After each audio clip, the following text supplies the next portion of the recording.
മനസ്സിലാവുന്നുണ്ടെന്ന് വിചാരിക്കുന്നത്. കാരണം അത്രയും കാറ്റാണ്, കിട്ടില്ല കാറ്റടിക്കുന്നതാണ്. എന്നാൽ നമുക്ക് കിട്ടില്ല പോലെ നമുക്ക് സാധനം കിട്ടിയിട്ടുണ്ട്. ആകെ നമുക്ക് കുറച്ച് നേരം എറിഞ്ഞ് നമുക്ക് സാധനം കിട്ടിയ സാധനം ഞാൻ കാണിച്ചു തരാം. ഒരു മിനിറ്റ് ഒന്ന് വിചാരിച്ച് ആദ്യമായിട്ട് കാണിക്കാനുള്ള സാധനം ഇതാണ് കേട്ടോ. നല്ല കിടുക്കൊരു ഞണ്ട് ഇട്ടിട്ടുണ്ട്, 1/2 കിലോ ടൈപ്പ് ഒരു ഞണ്ട് ഇട്ടിട്ടുണ്ട്. പച്ച ഉണ്ടാകുന്നേ, എക്സ്പോർട്ട് ക്വാളിറ്റി ആണ്. പിന്നെ നമുക്ക് കിട്ടിയ മുതലാ ഓക്കെ.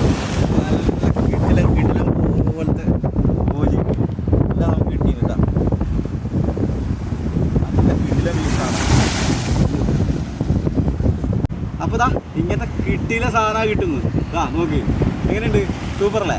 അപ്പോൾ നമ്മളെ വീഡിയോ ഇഷ്ടപ്പെടുന്നുണ്ടെങ്കിലേ എല്ലാവരും ഫോളോ ചെയ്യണം, ലൈക്ക് ചെയ്യണം, ഷെയർ ചെയ്യണം കേട്ടോ. അപ്പോൾ ഓക്കെ, എല്ലാം പറഞ്ഞ പോലെ നമുക്ക് അടുത്ത വീഡിയോ കാണാം.